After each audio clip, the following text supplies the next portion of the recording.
Hello, it's Io, and welcome to my final episode recorded live on LinkedIn. Have I saved the best till last? Well, only time will tell. Do let me know.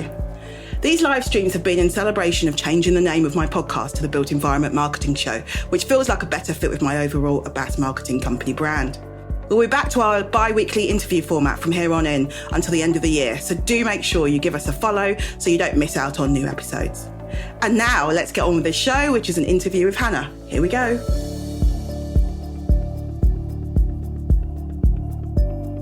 Hello and welcome to the Built Environment Marketing Show. And yes, it is the last of our live interviews here on LinkedIn in honour of my podcast name change. And it is Friday. I don't know why I was thinking it's Monday. It's not, it's Friday.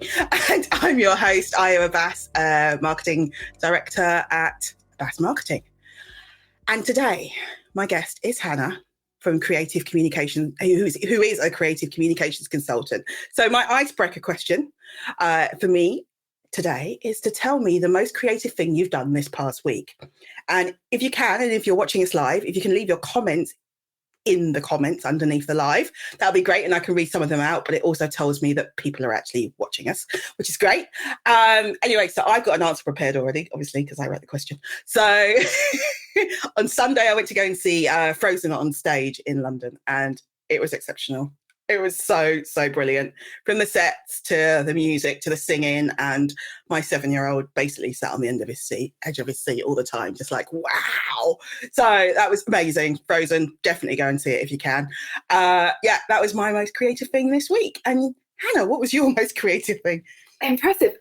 Just trying to think now. Obviously, I think I went to see a Finnish film called Girls, Girls, Girls. So that was, I can't remember the name of the director, but it was fantastic. It was just like a dip into a teenager's world in a really positive way. So that was, and it had a great soundtrack, which is always fantastic. Good. So if anyone else has done anything exciting or creative, it doesn't have to be as exciting as what we've done, but love to hear it in the comments. And I've got a hi from Stacey, which means she's watching us live. Yay, someone's there, which is always good. So if you've got any questions as we're going through this session, all you need to do is pop them in the comments and we will answer them at the end. And that's one of the brilliant things about doing this live. It's way more engaging and interactive, so that's good. And today we are looking at all things to do with securing press without projects. And my guest today is Hannah Cox. So Hannah, do you want to do a bit of an intro to yourself and what you do? Sure, yeah. So I'm working PR, mainly for architects and designers, with that kind of a nucleus of what I do, bit of an all-rounder. I'm a solopreneur, I think that's the phrase, isn't it? And, it is, yeah. But so I work with helping brands, individuals, small businesses, anyone with a real purpose to get their work out there, heard, and to grow their business. We got someone else who's done something exciting and creative, which is Julia Nichols. Who says, I went to see amazing Julian, is it KNXX? I don't know how you say that, Knox. I don't know, at Brixton House Theatre. Obviously, I have no idea who that is, but sounds good. Is it how you spell Knox? No, it can't be, or I'm just being really okay. So actually, let's start off where I know we had, in our intro, we had a quick discussion. So what is the difference between press and PR? Let's start off there. Uh-huh. Thanks. That's a really good point. So I always say to clients that PR doesn't stand for press. So PR is public relations. It's about growing your reputation. And in order to do that, you can really draw on many different strands in the kind of marketing mix. Press or media relations, getting stuff published, it's just one element of that. And I would think it's the tip of the iceberg. It's the most visible part of public relations. There's a whole lot of stuff that goes on behind that in terms of, planning, sorting out your tone of voice, working with your objectives and goals. And then, you come up with different tools to try and reach those goals and objectives. So press is just one part. It's fun. I still get a thrill whenever I see a client's piece that's landed and, wherever it is, really, it is a real thrill for me. So I know it is for clients as well. It is important, but there are many, many different elements within the whole PR process. So for the sake of this session, we're going to talk more about PR, aren't we, overall, rather than just press? Because it's a wider discussion there.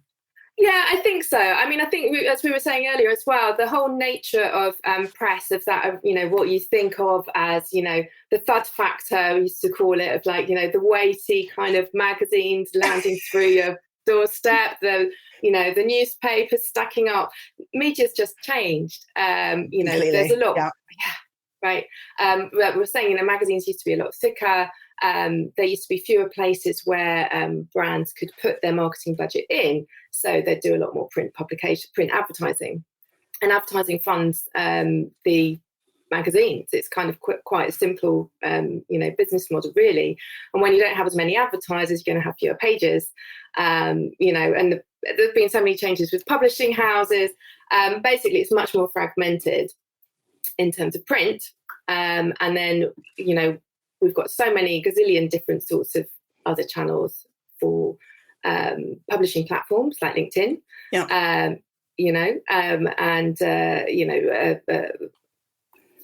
all the online publications as well that are online only, something like Dazine, for example.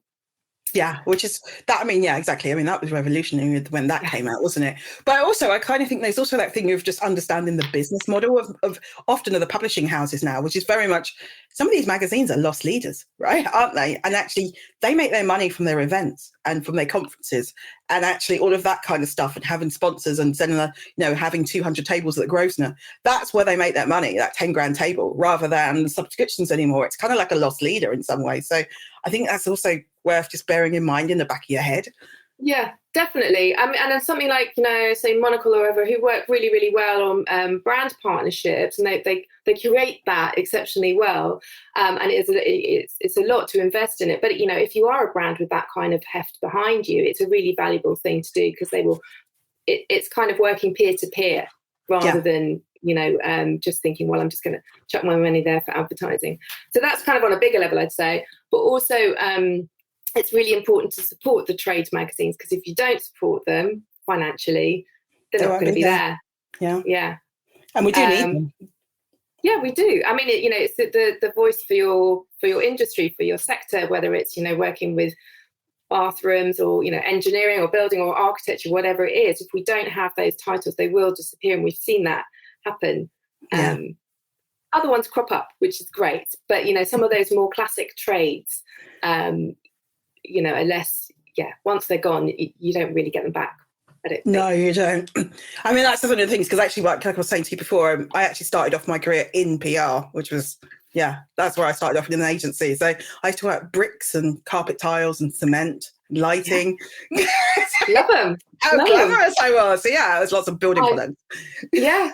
I mean, from a professional point of view, so I've been working in PR, communications, similar length of time as you. Yeah. And in this sector for 15 years, I think. Yeah. I've had some of my most joyous times been working with, toilet making companies and doing like trade stuff for them, because you get to do some really great things and you can see the results. It's not glamorous.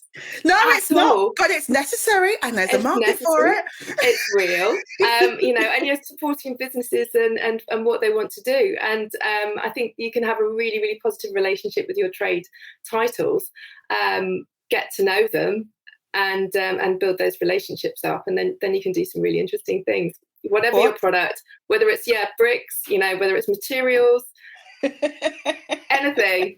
There's a place for everything.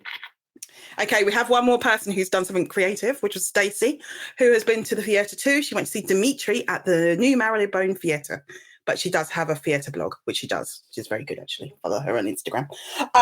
Okay, so let's go on with the question. So how can PR help to grow my business, or a business, or any business? Yeah, that's a really, really good question. PR is, which can also be substituted with communications, is really part of your overall business function. You need to kind of think about it at the beginning. You think about it when you're setting your goals and objectives for the year, for the business, and think, how are you going to, what are you going to need to communicate? Who's going to want to hear your ideas, your product? Where do you need growth? Who are those people going to be that are your growth targets? And once you've kind of done those kind of that area of research and objective setting, then you can use the PR tools to kind of get there and map it out. So I think, I always like to have like a structured approach, plan your time, do your research, think, we're talking about press without projects, but you might have a project coming up in, 8 months it'll be completing, and you've got all that time to think, okay, what are the stages there that I can work with? How do I talk about the issues? It might be retrofit, for example. How do I talk about retrofit for 3 to 4 months beforehand and build up some really good stories in the different kind of channels to then support the ultimate project. And what that will do in terms of that helping give value to your business is it will show that you're the experts, that you understand what people want.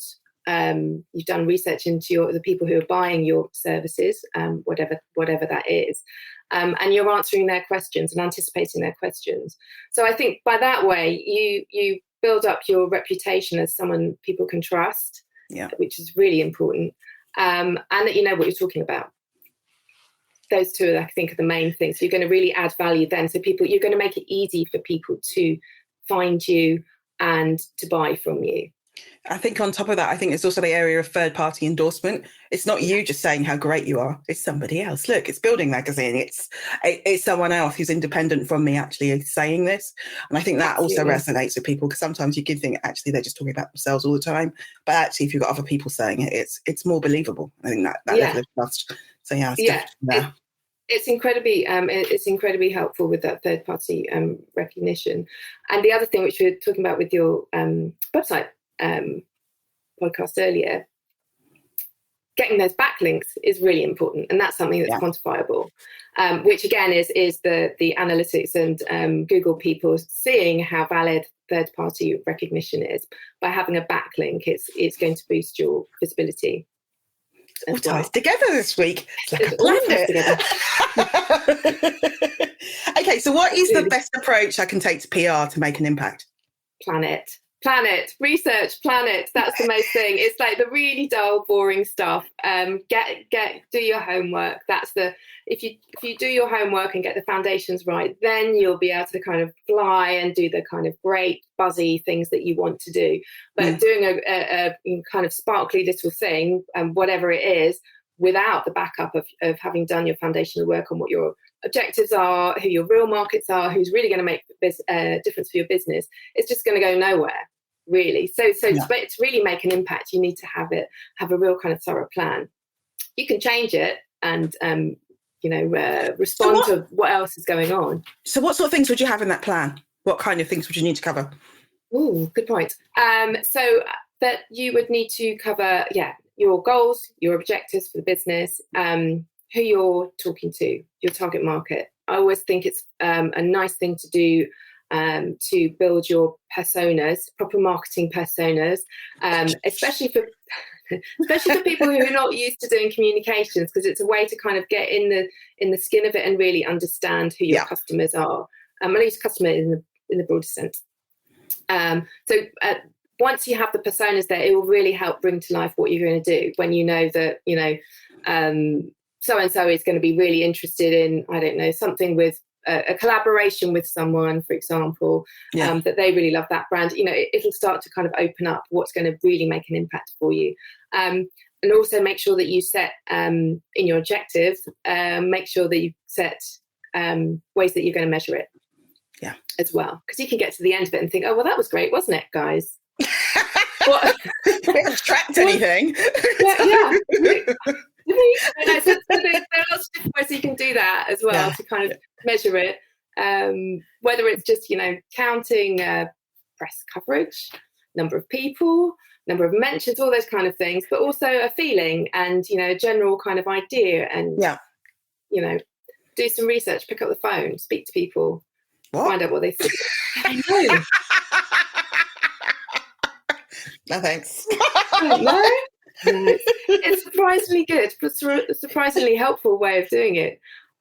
I definitely do that with some companies. If I'm doing like a full package, do some research, find out what people think about them, and literally pick up the phone. You can get Is this where I admit that I normally jump out of my skin if my phone rings, because I'm so not used to it. I know. What is that? That's just completely. It is weird. It is a weird thing, but it's worth doing. Sometimes you might need to plan the phone call. Yeah, so people are aware. And talk to people. Yeah, on their times. Okay, definitely. so what PR opportunities are open to a firm aside from projects? What could they be talking about? Well, this is also an excellent question. Talk about what you know, talk about what you think, and talk about what's interesting to other people as well. So you could be talking about a material, your favorite bricks, whatever it is, that you're really interested in. You could be talking about what's going on with, environmental issues, if that's your thing. And I've got there's a little moniker, which is called ideas, which I'll read out to you because it's very helpful. Talk about so I's for industry, any industry kind of issues. D's for data. So you're saying get your data sorted. Yeah. E is events. What else is going on? What are you involved in? A is for associates. Who are you working with? Who are you collaborating with? Yeah. Who's your supplier? Who are you supplying to? And the S is for seasonal. So we're all living in the same place. What are people going to be interested in now? Are they going to be interested in, light issues? Yeah, I think, the Homes magazines always do light fixtures in winter, for example. There's kind of a seasonal flow as well. So that's ideas for content. I like that. It's really good. It isn't it? Yeah. I mean, it's really simple because you're right. And I mean, I do lots of kind of observational stuff. So, like when stuff happens and I'm like, oh, actually, what does that mean? Or they've annoyed me. That's the other one I do. They've annoyed me. That's good. And that speaks to the point of what are you passionate about? Yeah. Every single person has something they're passionate about. And, particularly I think in the creative industries, that is really aligned to your work as well. I think so. There will always be something where you're really what are you talking about in the office, or with your colleagues, or what's your take on what's happening in the news, or I mean, maybe not always so political, but that kind of thing, isn't it? I guess it's that stuff. So in terms of journalists, what do they want from companies? What are they looking for? And I know you did some research. I did do some research. I thought I'll start with research. I always like starting with research. I asked some of the people I'd work with for their tips and so on. I mean, fortunately, they all pretty much came back immediately. So I think they were really pleased to be asked again for what they want. So tips are avoid nerdy jargon, speak clear, plain English. They want simple information relayed quickly as well. And make sure it's really clear and concise and to the point. And one person said, just a couple of images and a few lines. That's it. So simple, right? Why do you get it so wrong?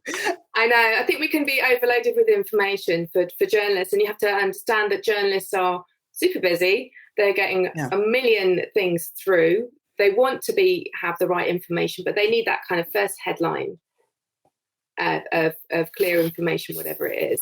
I mean, more for projects, I suppose. I have had don't show me any old projects.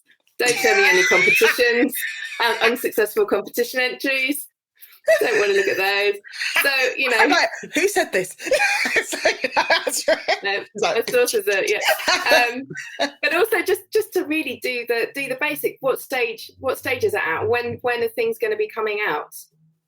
Yeah. When's planning? When's it going to be photographed? Just really, really, facts, and keep it simple. Sometimes keeping it simple is more difficult than you think. Especially for a large project, it's hard to know what to focus on. You want to do it justice, but I guess in some ways you want to give a journalist a taster, isn't it? So just here's the headlines and a few things that you might want to know. Yeah. And then you want them to then get in touch. That's the purpose, isn't it? Yeah, absolutely. And to make sure that you've got all the information that they need neatly stored, filed away, the messages are done. You've got blocks of, text on specific areas that you need to be looking at. So you've got everything to hand so you can respond quickly, because people want you to respond really, really quickly. and keep an eye out for their requests as well. And just one other tip, which would have to let you know as well, is make sure you have a name on a website. Don't have an info at or a press at. Actual real person. Have a name, an actual person. It's newfangled stuff that they want. I know. Anyone would think we were all people. I think it's understanding a bit of the news cycle for journalists is really helpful as well, and making sure that you follow the magazines or newspapers and journals and the journalists on their socials and read. And isn't like Twitter one of the best places to find journalists? Twitter is excellent, yes, and there is the brilliant hashtag journo request. Yes, which I do use when I'm bored. It's great. I was saying actually, I ended up in the Independent a couple of weeks ago, or iNews. I don't know which one's the difference, but I ended up in that because I saw a journo request talking about the rail unions, and they were asking for someone to talk about how good communicators they are. So I did a piece on that, and I saw that, and I responded to that and wrote back to the journalist and gave her a comment for the next day. So I think it's that kind of thing, a quick turnaround. It's all there for the taking. Yeah, absolutely. You need to sort of be switched on, plugged in, and focus on the areas that you're an expert on or that you're really passionate about, and you can't go wrong. Really, if you know your stuff, you're not going to be fumbling. And they're looking for people to contribute. It makes their life easier. You know what I mean? They want people to come back with comments. It's easier for them to stitch a piece together, and that's it, isn't it? You're helping them to do their job. Absolutely, and that sort of goes back in a way to how the media landscape has really changed, and people are really short on time and are filing quickly for online pieces a lot as well. Yeah, the speed of it is crazy. So I've sent off this beautiful crafted email, short, to the point, did all the stuff it was meant to do. What happens if I don't hear back, Hannah? Do I need to ring up and go, hello? Don't do that. Do not do that. Did you get my press release? I sent it 6 times. You will be blocked. No, don't do that. I think what you can do in your beautifully crafted pitch email, which will have a fantastic title, subject heading, saying exactly what is in it with your keywords of, whatever it is, architecture, home, residential, so journalists can quickly search when they're looking for a story. After that, at the bottom of your email, you can write, I'll contact you in a couple of days to see if this works for you, ? Something like that, or, that you've already given yourself an opportunity to come back in a couple of days or a couple of hours if it's something really, really quick. Yeah. So go back when you said you would go back. And then if you don't hear back, don't keep hounding like a dog. Okay. No. Stacey just added to your comment, actually. She said the headline on the press release is very important, as is the email subject line, which is a first point of selling the release to the journo. So that is completely true. Yeah. And I mean, if it's news, very few things of news or breaking news, to be honest, really. But you might have a new product, in which case say new product or new building, or opinion, : So make it easy for them to find it and know where to put you, right? And that's the thing, isn't it? I need some opinion pieces. Great, I'll look and see what's coming under that heading, right? Yeah, exactly. So it boils down to being clear again, doesn't it? Because you could sit there and go, I need this really arty headline, and it's like, no, be clear, because I haven't got the time to read everything. Yeah, you need to be able to get your whole message across in 10 words. That's a challenge. That is hard. Few words are hard. Yeah. Few words are hard. How do I know what to talk about? Good question. It's I think often people also think, well, I don't know what to say. I don't know if it's going to sound right, or are people going to be interested? It goes back to research, planning. You need to make sure that, you're really all over what you're doing, whatever it is, a project, building, scheme, team, reorganisation, whatever it is. You're all over it, and then also have worked out what else do people want to hear.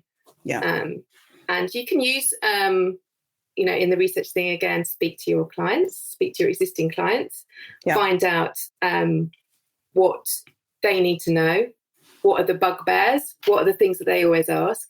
And if you're able to respond to their questions, then that's also, really helpful. You're preempting what they're going to be asking anyway.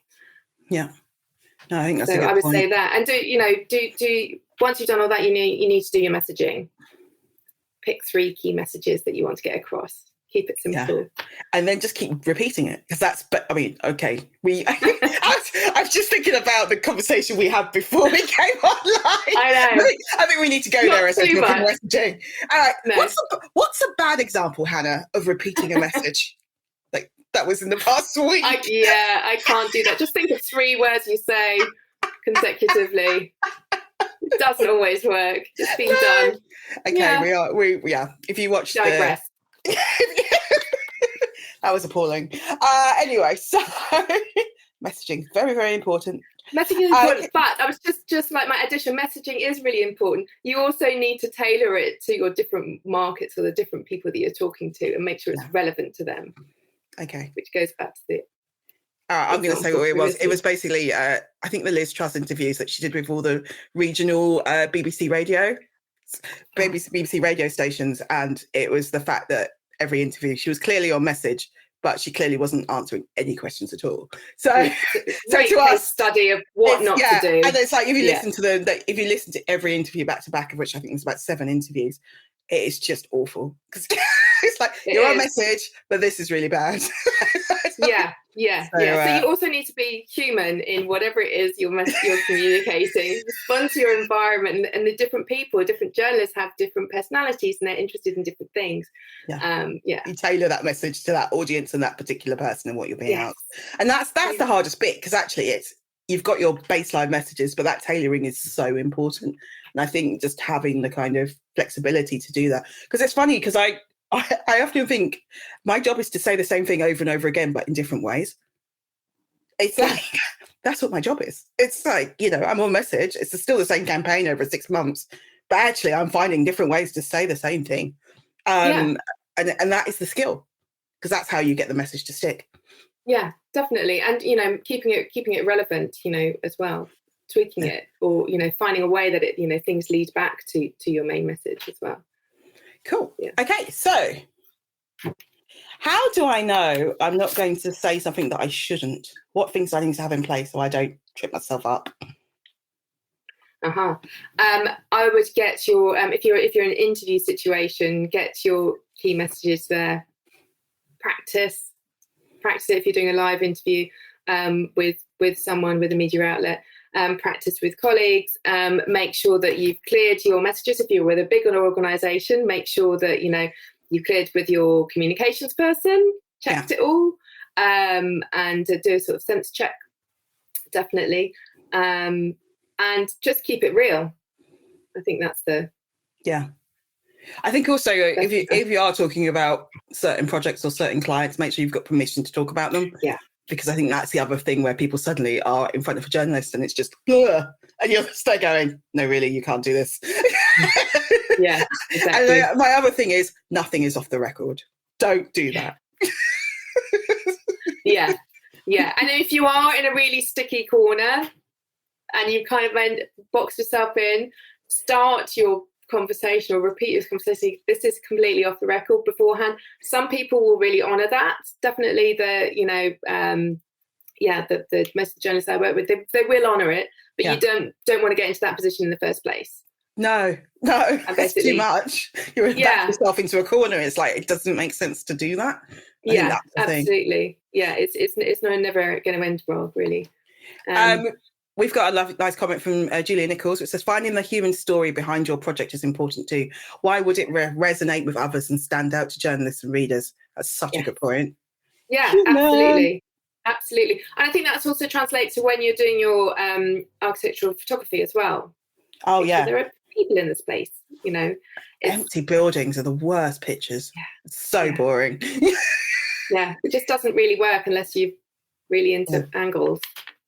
Yes, which some people are, but I think it's that whole functional use of, this is a building in place, it's got life, and it comes into its own when people actually use it rather than being this. It is generally created for people, so make sure there are people there.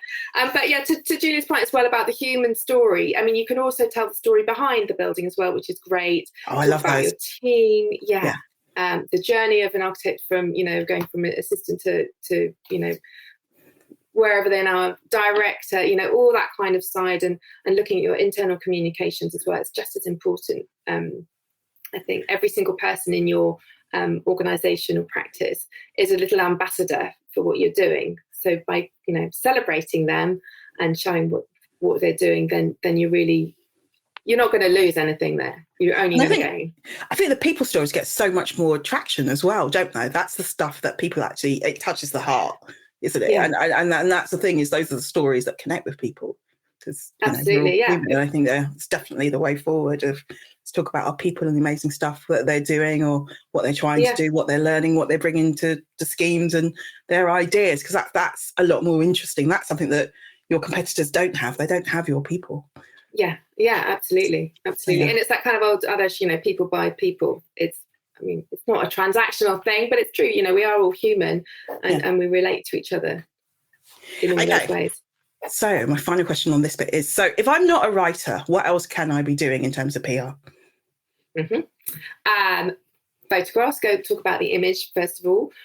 You can, I would say, incorporating within PR all channels, including something like Instagram. If you are a visual person and you speak images rather than words, set up your Instagram account accordingly. Make sure you have a focus on whatever it is that you're passionate about, whether it is, shadows from buildings on, whatever it is, whatever your niche is, or materials. Use images to tell a story.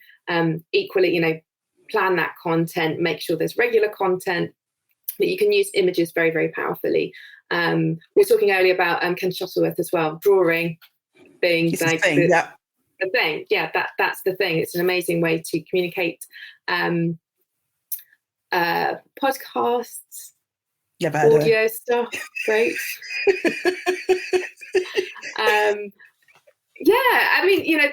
Speaking.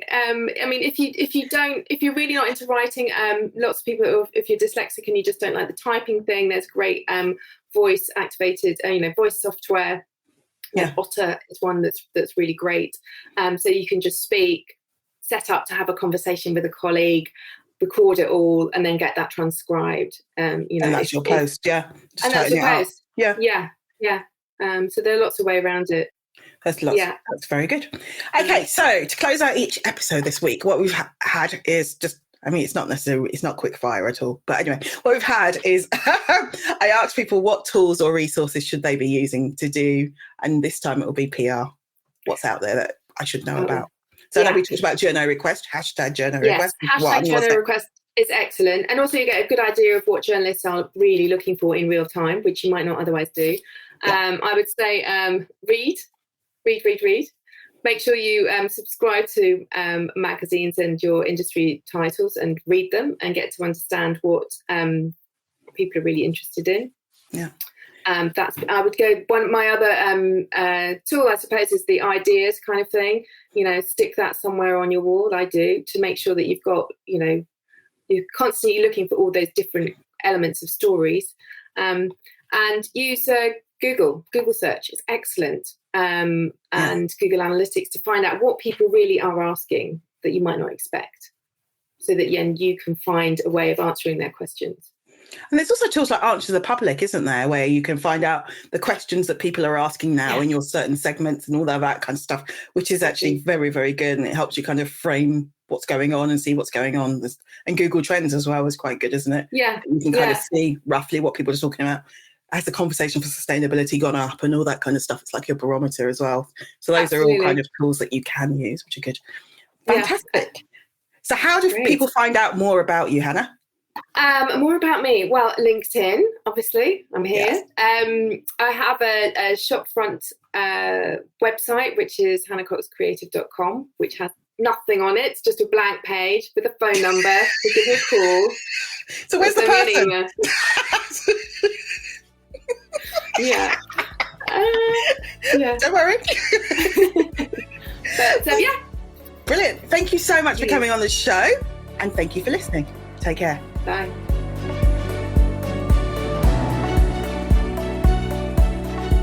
Thanks so much for listening to the Built Environment Marketing Show. Don't forget to check out the show notes, which will have useful links and resources connected to this episode. You can find that on abbasmarketing.com. And of course, if you like the show, please do share it with others on social, as it helps more people to find us. See you soon.